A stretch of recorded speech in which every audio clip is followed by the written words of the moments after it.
Yo, yo, yo.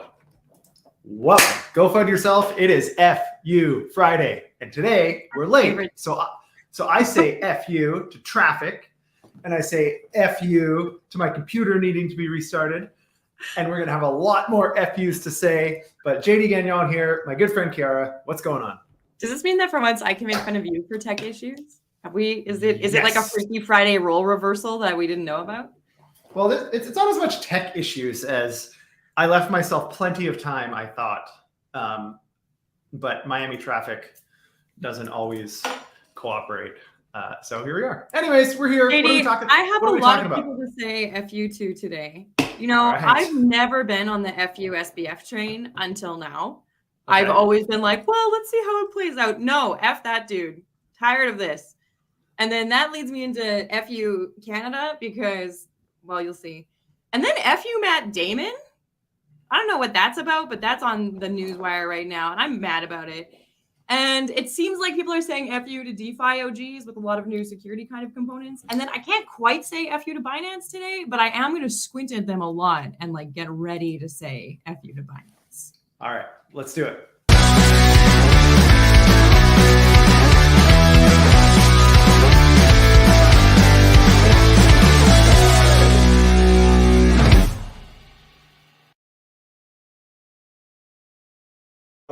So I think before we get into this, I think I have to, well, first, welcome back.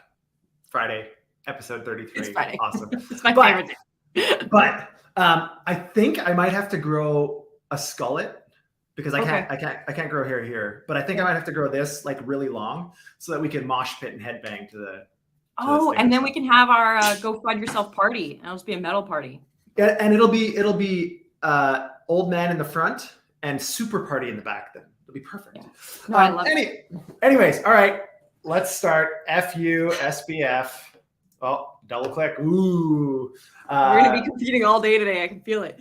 All right, set it up. What's this all about? Okay, I got 4 different headlines about SBF, but basically things are continuing in this headline, you know, in the case, in the FTX case, in the SBF case. And for a while, it just seemed pretty stagnant. It was like, was he guilty? Probably. Let's find out.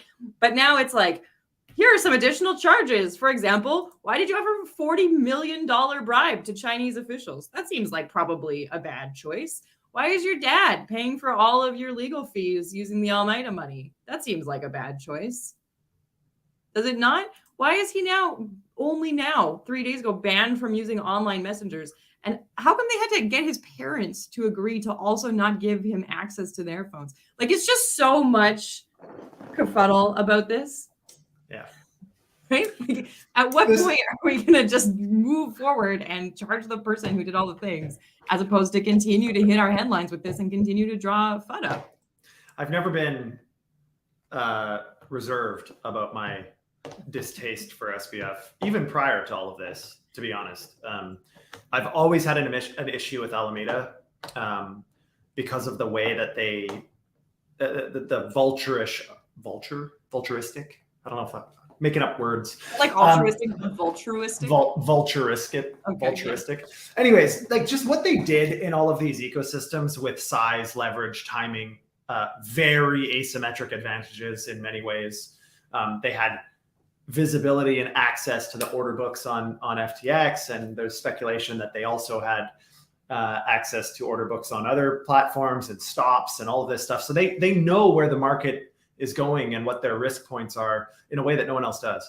And so I've always had an issue with that.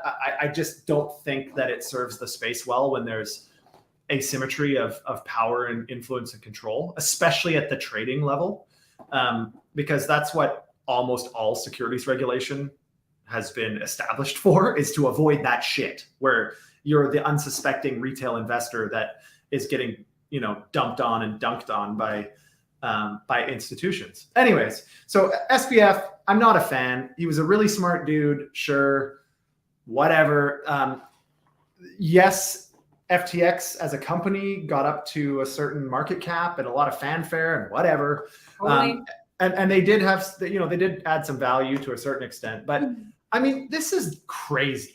Like it's not even really FUD anymore. It's just like it's just too much. Like it's not acceptable. Like, why is this guy? First of all, I get it's a white collar crime and all this shit, but why is this guy out on bail, living in a different state, living with his parents, living in a different state, essentially living a free life for the most part?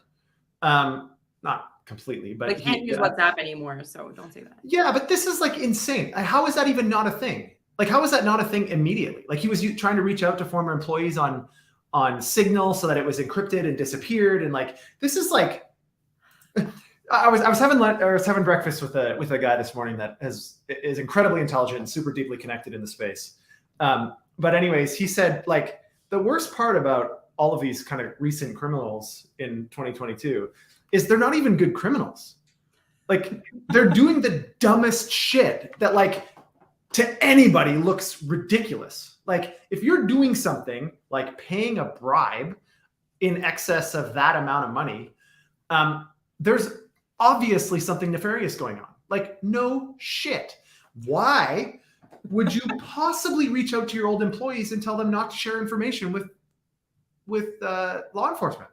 What? Like it's insane. And it just goes to show, I think, some immaturity. Of course, he's just a young dude. The rest of the team is pretty young. Not that age is everything, but I mean, they went from zero to hero, billionaire status, buying their way into every room, which is the only way SBF got in the room. Like, I mean, if you've ever watched any videos of SBF, he was like so drugged up all the time, super tweaky, like almost impossible to talk to. But he got all these meetings because he was throwing money around. And it turns out it wasn't his money. Anyways, F you, SBF. Yeah. He should be fucking back in jail, in my opinion, and just stay there. That's it. I've got a further beef with SBF here, which is it isn't really FTX's fault. It isn't really SBF's fault for this next one, but all of the news surrounding it has been saying, in light of the FTX case, in light of SBF, Canada fucking sucks hard right now. Maybe this is like personal to me because of where I live and the money that I have. But this is a little bit of old news. In February 22nd, Canadian securities regulators decided they were going to strengthen oversight. And so they gave people 1 month, or they gave exchanges 1 month to come into compliance, which was basically filling out pre-regulation forms. I actually looked into it. I read the page and the site and the forms, and it's thorough, but it's not overwhelming. They could get it done, essentially. And what's great for me is that some exchanges are going to stay in Canada, like Kraken and Coinbase, but also some exchanges might leave Canada, like Binance. And there's other limitations that this sets, such as not being able to trade on a brand new DEX or on a brand new SEX because they haven't gone through the pre-regulation yet. So there's kind of, it's that smothering of innovation that we've talked about in America a lot as well, but from a different kind of angle. But the thing that gets my goat, because I'm the oldest woman alive, is that this apparently you turned 90. I don't know. Is that this came about in relation to the FTX collapse? At least that's how the news is billing it. Yeah. So way back in February, and even now, things like the Toronto Star, Global News, which these are Canada's real news, if that's what you want to believe in, all of them are saying, "Oh, Canada, the CSA did this because of FTX, because of foul players like FTX." Right. So I get to bridge my hate. I get to hate on FTX a little bit more, or SBF a little bit more, than on Canada for this. Yeah. So I mean, I've got a few thoughts on this. I mean, I'm surprised you didn't actually title this crypto arms race, because this kind of is part of the crypto arms race in a sense, right? So the way that Canada, who is a very big brother-ish regime at the moment, looking for oversight control at levels we've never seen before in the Western world, honestly. That's quite wild, actually. As a Canadian, we are taken aback constantly. Like, I'm Canadian, and this is one of the first times in my lifetime that I'm not proud to be Canadian, to be honest. Yeah. I've always had a pretty good sense of pride in being Canadian, because we've just been a relatively decent, amicable people. But all of a sudden, the tyranny that's happening at all levels of government, regardless of party right now, is unbelievable in Canada. But anyways, so all of this to say, this is like one of those things that I think they're trying to wrap their true intentions in a little bit of a straw man narrative. Like, yeah, of course, FTX sparked a lot of regulatory expediency, let's say, all over the world. It's forced people to say, wait, Like, even though we think the contagion isn't that big and the exposure isn't that big, look what can happen. So fair enough. They're using that, in my opinion, as a straw man. But the problem is, effectively, and we talked about this before, but Canada has effectively assumed that everything is a security. So now they're saying, and this is where like the policy and then the implementation are super disconnected, in my opinion. So I've been saying this all along. You can't make a policy without also having an attainable, meaningful path for existing protocols to come into compliance fast enough. There is no way on earth that if you weren't a registered securities provider in Canada under IROC and CSA, if you weren't that already, there is absolutely no way that you could come into compliance on time. So effectively what they did was they shuttered all businesses that don't have the capacity to purchase licenses or to purchase, subordinate firms that can carry out what they need to do. And that's hugely negative to innovation, my opinion. Also, they've blanket said everything's a security. Now, whether we think that's acceptable or not, is irrelevant. But the point is, they're the first major jurisdiction to come out with such a bold and unwavering statement, which I think someone has to go first. But Canada is not that country. Canada is not a big enough. Well, it is now. Well, they're doing it, but I don't think that the impact is going to be as great. All that it's going to do in the short term, and this is kind of what's happening in the US also, believe it or not. Well, that's actually the next thing that I have pulled up is the CoinDesk editorial. We'll get there in a sec. Just wait. There's a difference though. In the US, we're not regulating properly or fast enough, and for that reason, US people just can't participate in most things because most platforms are like, well, we don't want that regulatory risk, so we're just going to not serve the US. In Canada, it's the other way around. They have such strict regulation that everybody's like, there's no path to coming into compliance, so forget it. We're just going to, Canada's too small. We don't even care. There's only 30 million people in Canada, and like 90% of them are old, and like it's a very small market relative to any other Western jurisdiction. So it's just doing a disservice to a certain extent. Yes, they're trying. They're under the vise or under the illusion that they're protecting their consumers, but all they're doing is preventing their consumers from being able to participate at all. Really. Now there are a few exchanges, obviously, like you mentioned, Coinbase, Kraken. I know Binance had stopped serving Canadians quite a while ago. KuCoin stopped serving Canadians. Gate, Huobi, like tons of global exchanges have stopped.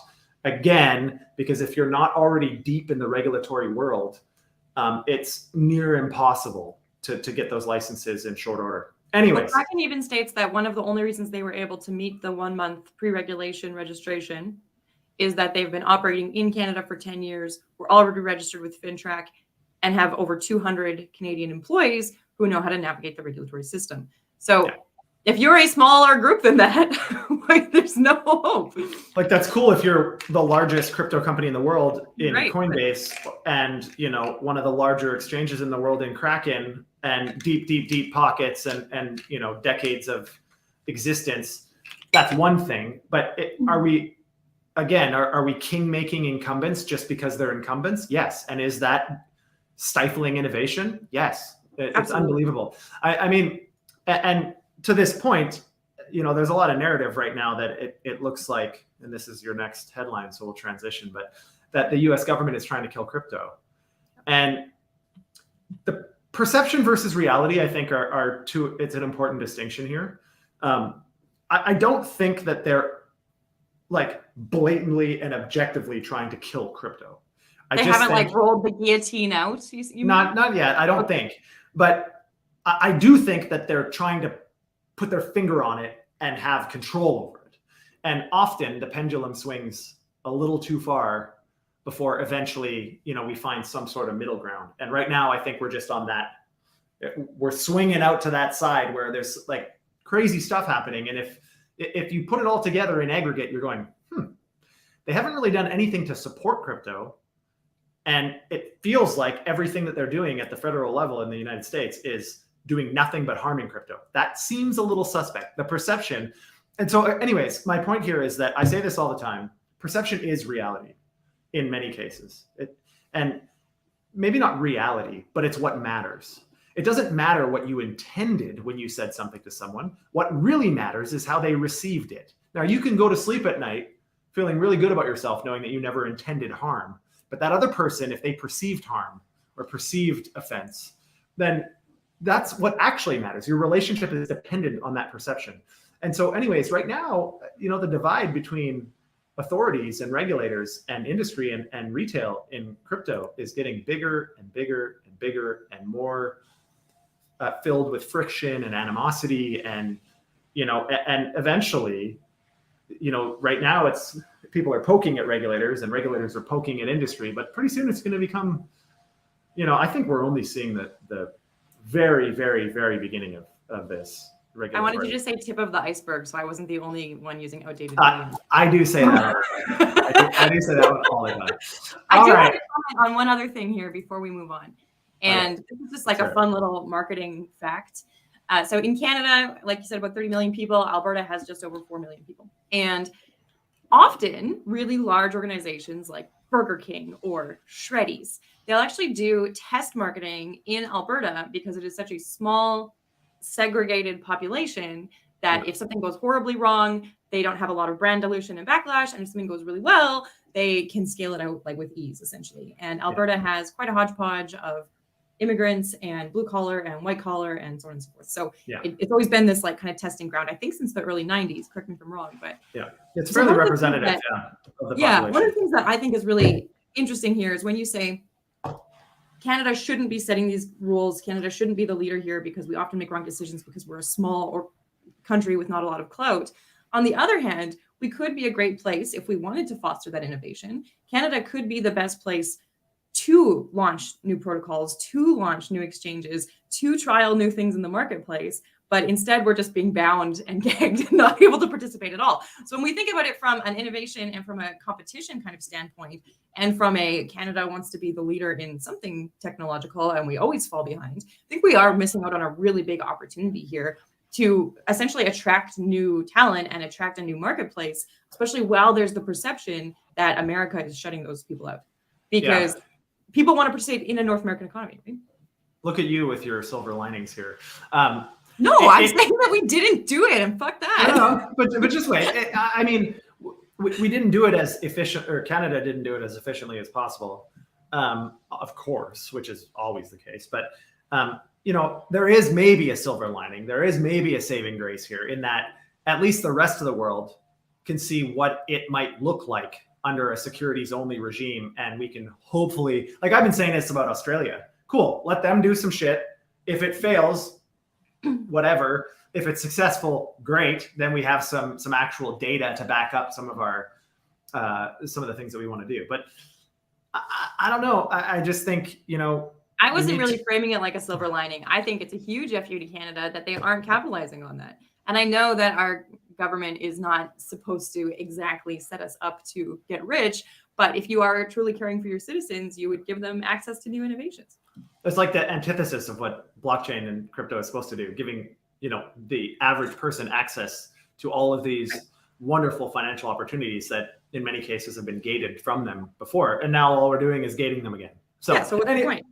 Totally agree with you on that one. I'm trying to be hopeful that maybe something good comes out of this. Anyways, FU Matt Damon. Matt Damon. Oh my goodness, have you read these? It is all over the place right now.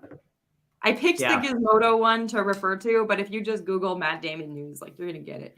Basically, Matt Damon claims that he only did the crypto Super Bowl commercial because they paid him. Can you believe it? Did you think that they paid him? I did. But he's come out and said that he's embarrassed about it, and he only did it because they offered $1 million to water.org. Yeah. So this is an interesting one because, and the precedent that's going to be set here, in my opinion, is very important from an influencer marketing advertising perspective. The reason for this is the same way that the argument against Silicon Valley Bank and all of this being backstopped by the federal government is that you can't possibly expect tech startups to be financial experts and on an ongoing daily basis have a detailed understanding of the balance sheet of the bank where their deposits are. Like you can't expect people to do that. Well, the argument here also is that Matt Damon is an actor. So like, how could you possibly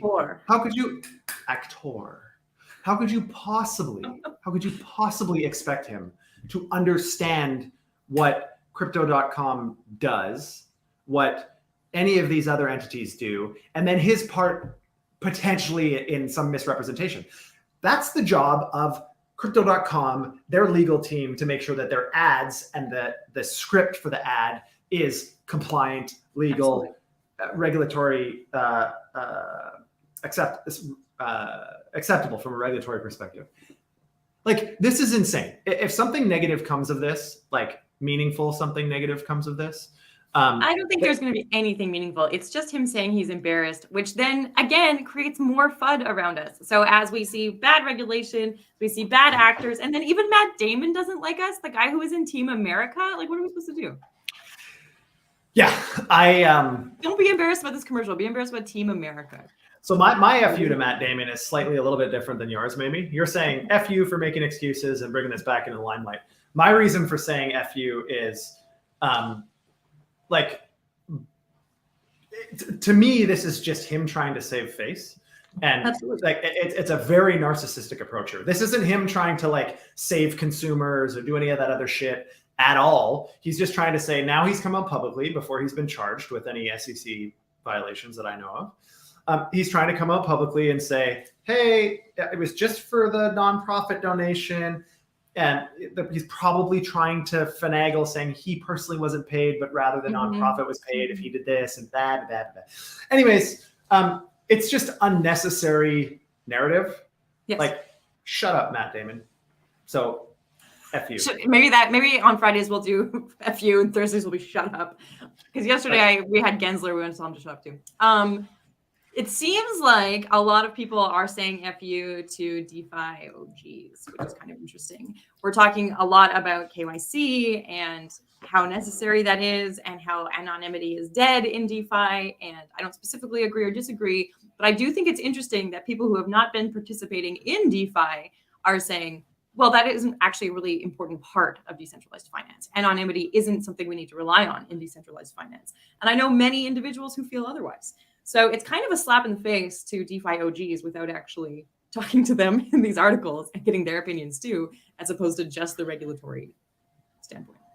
Yeah. So this isn't necessarily us saying the FU to DeFi OGs, by the way. This is DeFi OGs. We do. But this is just, I mean, I would consider myself and probably you at this point as DeFi OGs. We've been playing in DeFi for probably longer than 99% of people that participate in DeFi have been.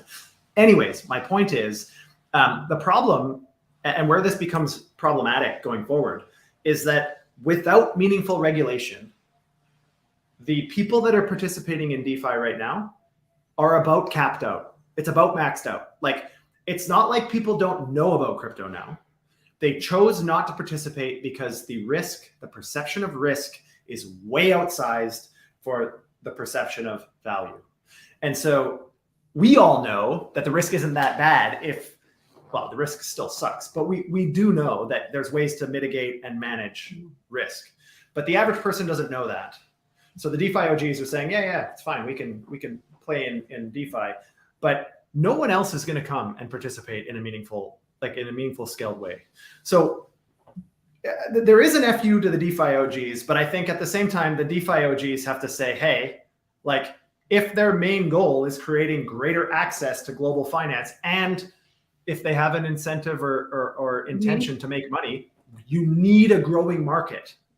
So it can't just be the same assets spinning around and finding new ways to lever, because that's what leads to Three Arrows, Terra Luna, Jump, FTX. Like, it's just these big guys that have unfair advantage and create synthetic leverage that they shouldn't be able to create. And that's the only reason the market cap is increasing at the moment. And so anyways, I wish it wasn't perceived as an FU, but I think we all have to find a meaningful middle ground here.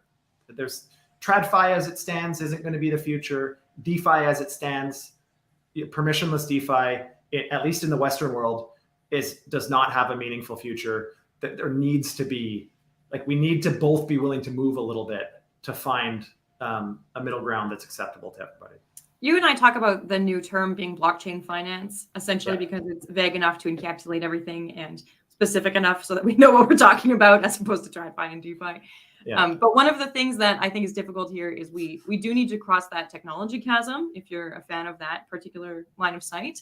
But one thing that people do have FUD about in this space still is as we have more traditional institutions and regulation and so on and so forth, is we will no longer have the financial revolution. So we will just have large players entering the blockchain space, and we will not actually be offering equal access to finance, which was kind of the idea. Yeah. So that's the problem. The needle needs to be thread carefully here. And I think you said it perfectly. But we have to be careful that in an effort to regulate quickly, we don't make it impossible, again, like you said, for new entrants to participate, which currently that's how it is. Like it's not impossible, but it's damn near impossible unless you have a ton of money and meaningful connections. The whole startup kind of culture is and for some reasons they don't want startup culture to be global finance. I get it, but there needs to be a parallel path. There needs to be a way for both incumbents and new participants to come into compliance in an addressable way, in a way that's actually viable, which currently is not the case. What's happening now, ourselves included, looking at purchasing licenses, looking at acquiring companies, acquiring technologies and assets. Well, that's not what breeds meaningful innovation long term. Of course, once we get a base level of these things acquired, then we add our innovation on top of it. But I mean, there's not a ton of groups that have the capacity to do what we're trying to do as a smaller participant. The only other people that can participate are these giant financial institutions, which is, to a certain extent, a lot of the inefficiencies there, they would love to replicate in blockchain finance because that's where they make all their money. They make all their money on the inefficiencies. And so anyways, I really hope that needle gets thread and that we can find a way to not snuff out innovation, as I've said a few times. All right. This last one, I can't quite say FU to Binance today, but I am going to vulturistically squint at them. Like what? Snoopy. I am 90 apparently. But there's just a bunch of headlines out about Binance. I thought we should touch on it. There's all kinds of things about their trading volume. There's more China FUD. There's more Binance. What are they doing? What are we supposed to do? What are we supposed to think? How do you not get caught up in the hype and the FUD about Binance today? Yeah, I mean, it's tough to not get caught up in it because it's everywhere, and Binance is a household name for the most part. But just give me 1 sec. My phone is. Just give me 1 second. Keep going. No. It's my next call. Pay attention. Yeah, but my phone is ringing in my ear and it got me all mixed up. Anyways, okay. So this whole thing with Binance, it's a household name, very hard to avoid. Obviously, you hear Binance, your ears perk up and you want to listen. The problem here that again, the reason that they had halted trading for a little while was they had an issue. They had made an update to their trailing stops platform, and they had an issue. They still, as far as I understand, trailing stops are still not enabled again. Binance US, for some reason, is skyrocketing in trading volume. Not entirely sure why. Maybe people are fearful of the Wells notice to Coinbase, but that shouldn't make a difference because Binance has also been sued and is under this similar investigation from the CFTC. So this one is it's a little bit concerning. I mean, and then you see CZ, which I suppose is kind of what you want, but almost has become a meme now, that when the CEOs of these companies that are under scrutiny come out and say, nothing to see here, it's not a problem, it's just FUD, it's baseless. Like that's almost always the opposite of what is actually the case. Like Silicon Valley Bank did this, Signature Bank did it, Silvergate did it. I mean, FTX did it. 3 Arrows, like everybody's done this because they're trying to save their ass and stop people from fleeing. And so it'll be interesting. I kind of wish they would just quietly deal with this and only tell us things when there's been actual movement, as I opposed feel like to that's what Kraken did, actually. They were like, we will attempt to be compliant. We have been compliant. Like, like I just think from a PR perspective, there's better ways, and maybe not necessarily if they're taking a narcissistic approach. Like if their approach is Binance is all that matters, then they have their own path. But if you're thinking, you know, as CZ claims to be, thinking about the space at large and the future of blockchain technologies, then I mean, you have to think about the impact of some of the things you're saying, what that means for narratives and you know, the regulatory movement and all of these other things. So anyways, today, FU Friday, FU everybody. We're shooting bullets in every direction, figuratively.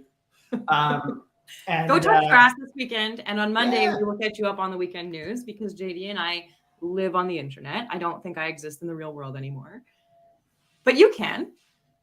Yeah, make sure you go out and do some stuff. We'll keep you informed. Next week, same time, every day, 12:30. Like, subscribe, share, do all that shit. Kiara, Go fudge yourself, JD.